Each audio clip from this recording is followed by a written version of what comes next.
여자들 가운데에서 어여쁜 자야, 내 사랑하는 자가 어디로 갔는가, 내 사랑하는 자가 어디로 돌아갔는가, 우리가 너와 함께 찾으리라. 내 사랑하는 자가 자기 동산으로 내려가 향기로운 꽃밭에 이르러서 동산 가운데에서 양떼를 먹이며 백합화를 꺾는구나. 나는 내 사랑하는 자에게 속하였고 내 사랑하는 자는 내게 속하였으며 그가 백합화 가운데에서 그 양떼를 먹이는도다. 내 사랑아, 너는 디르사같이 어여쁘고 예루살렘같이 곱고 깃발을 세운 군대같이 당당하구나. 내 눈이 나를 놀라게 하니 돌이켜 나를 보지 말라. 내 머리털은 길르앗산 기슭에 누운 염소떼 같고 내 이는 목욕하고 나오는 암양떼 같으니 쌍태를 가졌으며 새끼 없는 것은 하나도 없구나. 너울 속에 내 뺨은 석류 한쪽 같구나. 왕비가 60명이요 후궁이 80명이요 시녀가 무수하되 내 비둘기 내 안전한 자는 하나뿐이로구나. 그는 그의 어머니의 외딸이요 그 낳은 자가 귀중하게 여기는 자로구나. 여자들이 그를 보고 복된 자라 하고 왕비와 후궁들도 그를 칭찬하는구나. 아침빛같이 뚜렷하고 달같이 아름답고 해같이 맑고 깃발을 세운 군대같이 당당한 여자가 누구인가. 골짜기에 푸른 초목을 보려고 포도나무가 순이 났는가, 석류나무가 꽃이 피었는가 알려고 내가 호도 동산으로 내려갔을 때에 부지 중에 내 마음이 나를 내 귀한 백성의 수레 가운데 이르게 하였구나. 기도하겠습니다. 하나님, 오늘 우리의 아가서를 읽으면서 오늘 또 사랑에 대해서 너무나도 중요한 주님의 가르침을 듣고자 하는데, 하나님, 정말 오늘 이 사랑하는 여인이 또 자신의 사랑하는 사람을 향해서 당신은 나의 하나뿐인 자라고 그렇게 이야기를 합니다. 하나님, 그런데 또 우리의 하나님을 향한 우리의 사랑이 하나뿐인 사랑이고, 하나님, 정말 내 배우자를 향한 그 사랑이 또 하나뿐인 사랑이 되려면 과연 그것을 우리가 무엇으로 증명할 수 있겠습니까? 오늘 무엇으로 그 사랑이 증명되어야만 하는지 오늘도 그것을 배우고자 하오니 주님께서 오늘 말씀하여 주시고, 주님 뜻 안에서 오늘도 우리가 그것을 배우고 또 우리 삶 가운데서 적용할 수 있도록 주님께서 귀한 가르침을 허락하여 주시옵소서. 오늘도 깨닫게 하여 주시옵소서. 예수님의 이름으로 기도드립니다. 아멘. 네, 오늘 말씀을 보면 이 부부의 사랑에 있어서, 그리고 사실은 여기서 오늘은 좀 한 걸음 더 나아가서 신랑 되신 예수님과 또 신부인 우리의 사랑에 있어서 세상의 다른 사랑과는 다른, 완전히 그것을 구별시켜주는 굉장히 중요한 속성이 하나 나옵니다. 예를 들면 이런 거죠. 어떤 남자가 자동차를 굉장히 사랑할 수 있습니다. 그게 좋아하는 거 이상이에요. 정말 그것에 대해서 예를 들어서 어떤 차를 딱 모양만 이렇게 지명하면 그게 몇 년도에 만들어졌고 그게 얼마고 그게 이제 어떤 재료로 만들어졌고 이런 식으로 있잖아요. 줄줄줄줄 꿰는 사람이 있어요. 여러분, 그거는 자동차에 대한 사랑이에요. 단순히 취미를 넘어서는 겁니다. 그리고 어떤 사람은 또 자기 반려견을 굉장히 사랑하고 자기의 자녀를 매우 사랑합니다. 그러니까 전부 다 사랑이에요, 이 정도 되면. 그런데 자동차를 사랑하고 반려견을 사랑하고 자녀를 사랑하듯이 남편은 아내를 사랑하면 안 돼요. 아시겠습니까? 자동차를 사랑하고 반려견을 사랑하고 자녀를 사랑하듯이 하나님을 사랑하면 안 돼요.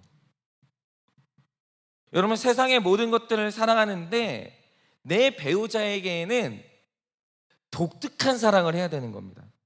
여러분, 그것이 바로 부부관계의 특별함이고 신랑과 또 신부 되신 예수님과 나 사이의 이 사랑의 특별함이에요.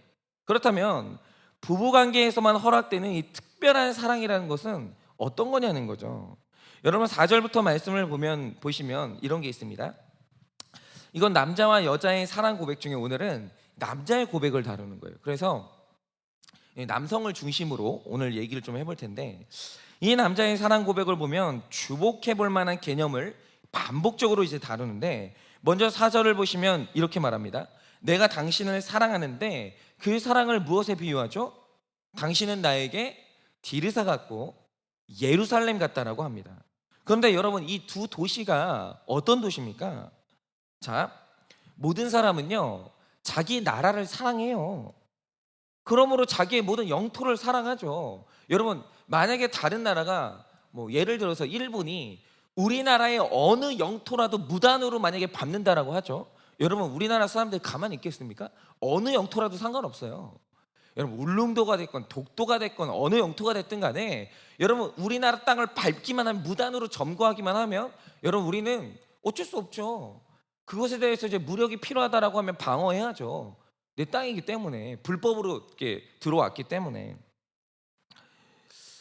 그래서 우리는 경기도도 사랑하고, 전라도도 사랑하고, 경상도도 사랑하고, 충청도도 사랑하죠.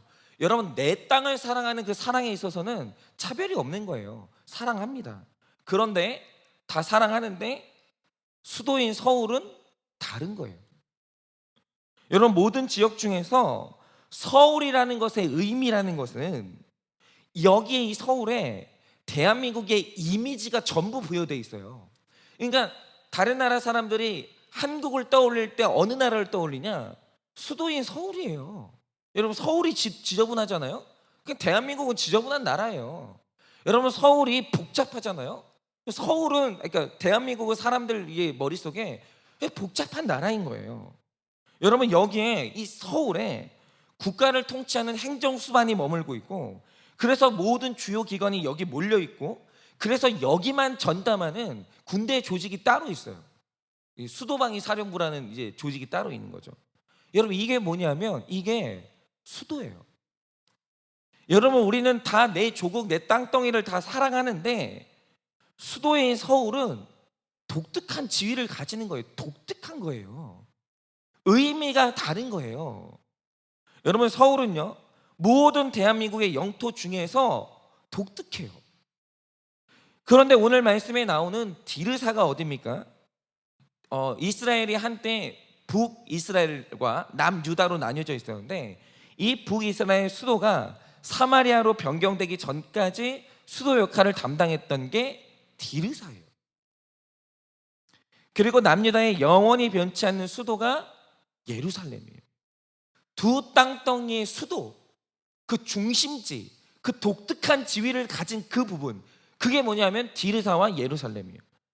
특별히 예루살렘은 이스라엘이라는 땅 전체가 하나님의 눈길이 머무는 하나님의 보호하심의 땅이지만, 그 중에서 성전의 유일한 터로 인정받는 독특한 땅이 어디냐?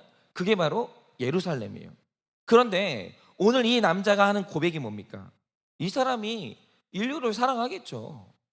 흔히 지금 오늘 이 아가서에 나오는 이 남자가 솔로몬이라고 일컬어지니까, 여러분 솔로몬이 자기 백성들 사랑하겠죠. 모든 사람을 다 귀하게 여깁니다. 그런데 그 많은 사람 중에서 당신은, 내가 인간 자체를 사랑하는데, 내 모든 백성을 사랑하는데, 그러나 당신은 나에게 디르사와 예루살렘처럼 독특한 존재라는 거예요. 당신은 나에게 특별하다라는 거예요. 그리고 7절에서 반복적으로 말하는 게 뭡니까? 내 궁전에 왕비가 60명이고 후궁이 80명인데 너라는 존재는 나에게 하나라는 거예요. 그러니까 내 왕궁에 돌아다니는 여자가 많죠. 다 귀해요. 귀한데 너는 하나라는 거예요. 그 너는 나에게 독특하다라는 거죠. 의미가 전혀 다른 거예요. 그런데 구약학자인 트랜포롱맨 3세가 이 구절에서 발견되는 중요한 의미가 뭐냐면, 그것이 바로 독특함이라는 성경 전체에서 굉장히 특별한 단어예요. 독특함. 그런데 여러분, 이 사랑이라는 것에 있어서 독특함이라는 조건이 얼마나 중요한지 아십니까? 여러분 성경을 보면 하나님 앞에서 예수님도 하나님의 아들이고 우리도 하나님의 자녀예요. 예수님도 자녀고 여러분도 자녀죠. 다 하나님의 사랑하는 아들인데, 성경이 유독 같은 자녀 중에서 예수님에게만 붙이는 아주 독특한 별칭이 하나 있어요. 그게 뭐냐? 요한복음 1장 14절에 나오는 독생자, 즉 모노게네스라는 말이에요. 이거 굉장히 중요합니다. 여러분 많은 분들이 모노게네스, 독생자를 외아들, 하나밖에 없는 아들로 잘못 알고 계시는 경우가 있는데, 여러분 독생자의 뜻은 그런 게 아닙니다.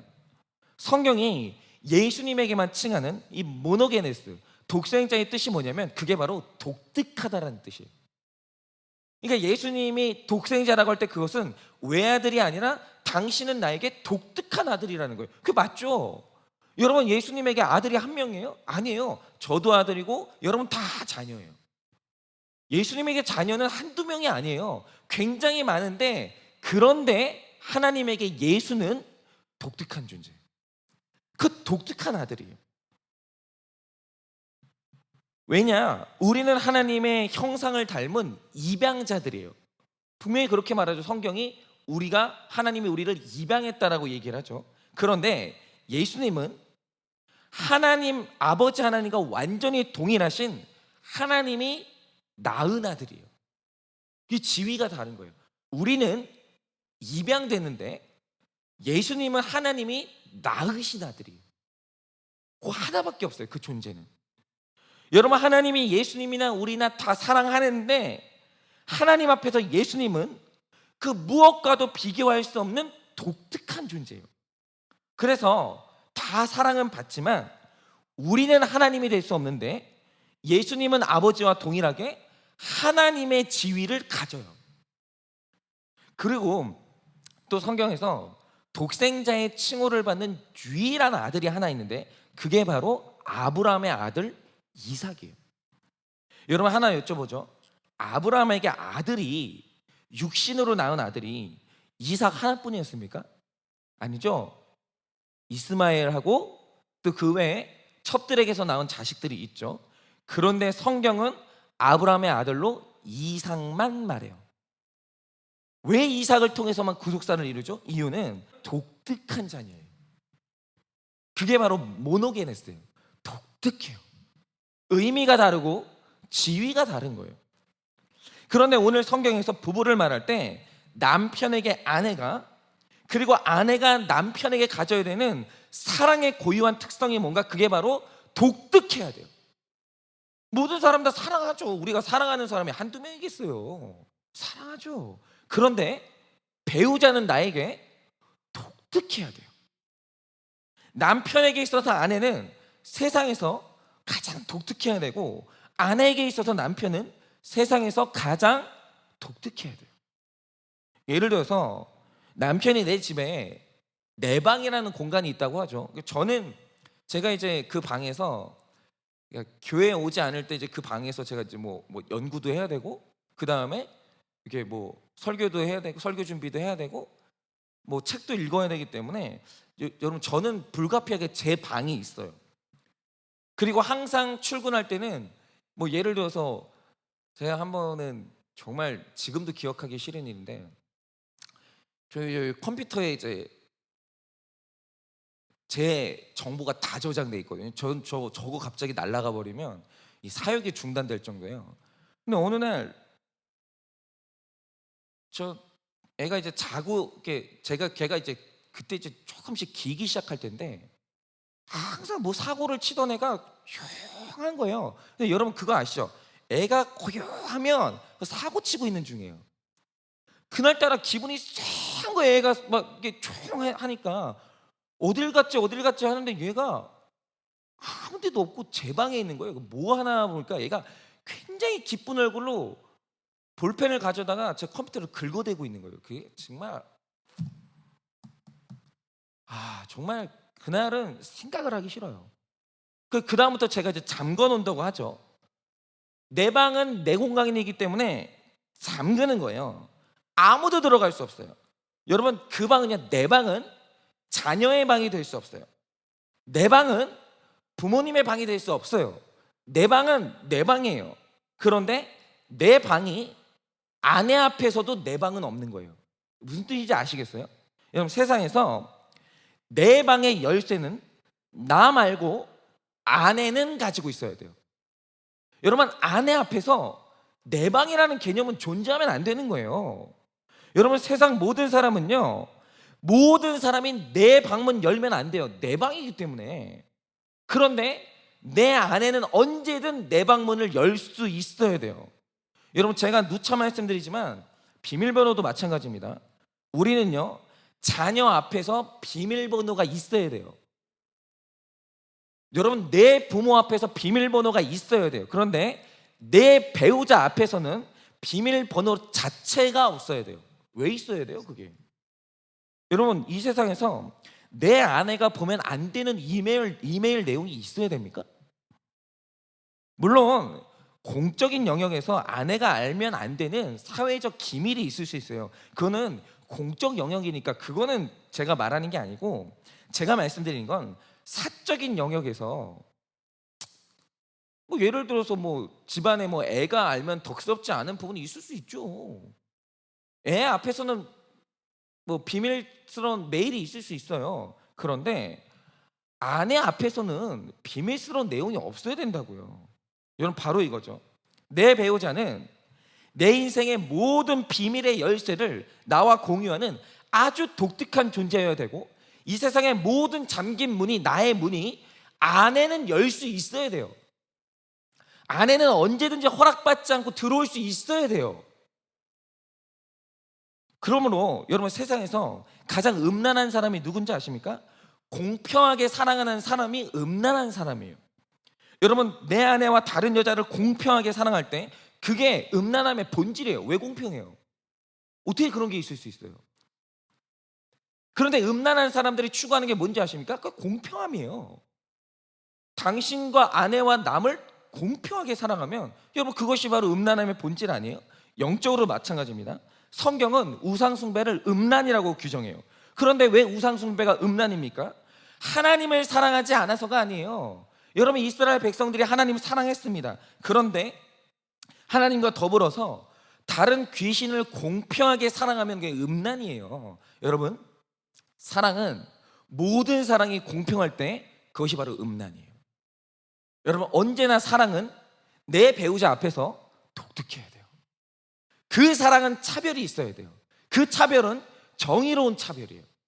그래서 성경이 결혼을 하면 부모를 떠나라고 하는데, 여러분, 이 말 뜻이 뭡니까? 결혼 전에 모든 사람에게 독특한 사랑의 대상이 누구냐? 부모죠. 그런데 결혼하면 내 인생의 독특한 사랑이 그때부터 전격적으로 바뀌어야 되는데, 그게 누구냐? 내 아내가 돼야 돼요. 그래서 내 아내와 부모 사이에, 내 남편과 부모 사이에 갈등이 있을 때 겉으로는 평화를 위해서 처신을 잘 해야죠. 그렇지만 마음으로 정확하게 누구 편 들어야 됩니까? 아내예요. 여러분, 여기서 옳고 그름 따지는 거 아닙니다. 아내 편 드는 거예요. 그런데 부부의 원리를 깨는 게 뭐냐? 부모와 아내 사이에서 공평함과 정의를 선언하는 순간 그 부부관계는 틀어지기 시작하는 거예요. 그런 게 어디 있어요? 아니, 왜 아내와 나 사이에서 갑자기 정의가 나와요? 여러분, 그거 사회에서 추구하는 거고, 여러분, 언제나 우리는 내 아내의 편이 돼야 되는 거예요. 남편의 편이 돼야 되고. 여러분, 부모와 아내는 공평의 잣대를 들이대면 안 되는 거예요. 무조건 여러분, 내 아내의 편을 들어야 되는 겁니다. 이걸 정확히 한 후에 그 다음에 추구해야 되는 게 도리예요. 여러분, 도리라는 단어는, 도리라는 이 가치는 특별함 다음에 나와야 되는 이 가치인 거죠. 그런데 이 여자가 남자에게 독특한 지위를 부여받고 독특한 사랑을 받았어요. 여러분, 이 사랑의 고백이 오늘 이 남자가, 이 아가서에 보면 남자가 여자에게 굉장히 독특한 사랑을 고백해요. 너는 나에게 한 명이야. 세상에 모든 여자가 있지만 넌 나에게 특별해. 넌 나에게 한 명이야. 난 두 명의 사랑은 없어 라고 그렇게 사랑을 받았단 말이죠. 그런데 그때 일어나는 일이 뭡니까? 10절에 나오는 것처럼 여자가 군대같이 당당한 여자가 되는 거예요. 여러분, 이 사랑을 받은 사람과 못 받아본 사람은 다른 거예요. 일생이 다른 거예요. 여러분, 여자의 불행이 뭡니까? 여러분, 한 사람으로부터 이 독특한 사랑을 받아보지 못한 사람이 불행한 거예요.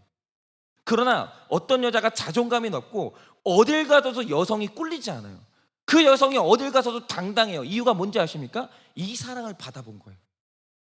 여러분, 오늘도 우리가 이 세상 가운데서 사람들이 아무리 우리를 뭐라고 해도 우리의 자존감이 짓밟힐 수 없는 이유가 뭡니까? 우리가 하나님 앞에서 이 사랑을 받아본 거예요. 너는 특별해. 너는 다른 인간하고 택자는 달라. 내가 너를 위해서는 십자가를 질 수 있어 라는 독특한 사랑을 받아본 존재가 누구냐? 그게 바로 신자예요. 여러분, 그 군대 같은 당당함이 어디에서 나오냐? 여러분, 우리가 죽음 앞에서, 여러분, 그 사람이 자기의 구원의 여부를 놓고 당당할 수 있는 이유가 뭐겠습니까?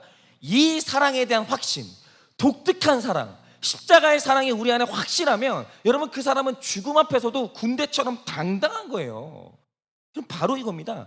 이 사랑에 대한 확신이 있어야 되고, 오늘도 우리가 배우자를 향해서 이 사랑을 줘야 되고, 여러분 이 세상의 모든 배우자들은 내 배우자를 독특하게 사랑해야 돼요. 여러분 이것이 바로 가정의 원리예요. 이 독특한 사랑이 있을 때 외부에서 그 어떤 유혹과 그 어떤 외력도 여러분 그 가정을 깰 수가 없는 거예요. 근데 문제는 뭐냐면 이 사랑이 없을 때 그 자체가 가정이 깨어지는 시작이란 말이죠. 여러분 이 독특함이 있습니까? 그러니까 제가 어떤 분들을 향해서 질서를 무너뜨리셨다, 경계를 넘어갔다라고 얘기할 때 그 이유는 뭐냐면 도대체 이분이 형제를 사랑할 때 형제 사랑과 남편 사랑이 구분이 안 되는 거예요. 여러분 이 사람이 부모를 사랑할 때 부모 사랑과 내 남편 아내 사랑이 구분이 안 되는 거예요. 여러분 그건 경계를 넘어간 거예요. 경계가 확실해야 돼요. 여러분 독특해야 돼요. 그 어떤 것도 내 남편, 내 배우자를 향한 사랑, 내 아내를 향한 사랑하고 구분돼야 돼요. 정확하게 구분되는 지점이 있어야 되는 거죠. 이거를 한번 적용을 해보자면, 제 아버지는 제가 늘 말씀드리지만 저한테 목회자로는 100점인데 사실 그 아버지로는, 가정의 아버지나 남편으로 보면 제 아버지는 한 20점 정도 되는 것 같아요. 그런데 제가 아버지에게 남편으로서 유일하게 높이 평가하는 부분이 어디냐면 이런 게 있었어요. 그건 되게 멋있다고 생각하는데, 성도님들하고 이제 아버지가 신방을 가잖아요. 그러면 운전자의 조수석 있잖아요, 옆자리. 아버지가 이제 차를 타시면 제일 먼저 하는 게 뭐냐면 조수석을 잠가요. 아무도 앉지 못해요, 거기는. 아무도. 심지어는 거기에 뭐 60대, 70대, 80대 권사님이 와도 거기는 열리지 않아요. 그런데 딱 거기가 짤깍하고 열리는 유일한 대상이 있어요. 그게 누구냐? 저희 어머니예요. 그러니까 저희 교회 성도님들은 제 아버지에게 있어서 어머니만 가지는 독특한 자리가 있다는 걸 다 알았어요. 그래서 목회하시는 내내 저희 어머니가 가장 목에 힘주고 좋을 때가 언제냐? 신방 갈 때 앞자리가 어머니가 올 때만 딸깍 열리거든요. 그때 저희 어머니가 기가 살아요. 그때만. 사모로서 제일 행복하게 여겼던 때가 언제냐? 그 조수석 있죠. 거기가 어머니가 나타났을 때 그때 딸깍하고 어머니만 열 수 있는 문을 딱 열 때 저희 어머니가 가장 행복했어요. 그래서 목회하는 내내 저희 아버지한테 이 음란의 시비가 제 아버지 목회 현장에서는 없었고, 제 어머니도 그 부분에 있어서는 항상 성도님들 앞에서 당당할 수 있었고, 자존감이 그거 하나 때문에 내려앉지 않을 수 있었어요. 여러분 어떠십니까? 세상 모든 것들 중에 내 영적인 사랑 중에 하나님만을 향한 독특한 사랑이 있으세요? 여러분 만약에 내 인생에 하나님이 독특하지 않다라고 하면 여러분은 우상 숭배하고 계시는 거예요. 여러분 내 자녀보다 하나님이 독특합니까? 내 부모나 형제보다 하나님이 독특합니까? 여러분 성경은 분명히 하나님이 독특해야 된다고 얘기를 해요. 독특하지 않으면 여러분은 지금 우상 숭배하고 계시는 거예요. 그리고 또 내 배우자는 나에게 세상 그 무엇보다 독특합니까? 이가 깨지니까 가정의 관계가 보이지 않는 균열이 일어나고 하나님과 나 사이에 영적인 균열이 있는 거예요. 독특함을 지켜내셔야 돼요. 배우자에게 있어서 독특함을 반드시 지켜내셔야 되고, 모든 것들 중에서 하나님과 나 사이의 사랑의 독특함을 반드시 지켜내셔야 돼요. 여러분 그럴 때 하나님이 내 앞에서 군대처럼 당당하신 분이 되고, 내 배우자가 인생에서 이 군대처럼 당당함을 가질 수 있는 겁니다. 여러분 이렇게 하나님과 내 배우자는 우리 모두에게 독특한 존재가 돼서 우리 삶에서 하나님이 주시는 이 사랑의 관계, 그리고 배우자와 누리는 이 사랑의 관계를 성경적으로 풍성하고 깊게 누리시는 여러분 되시기를 예수님의 이름으로 축원을 드립니다.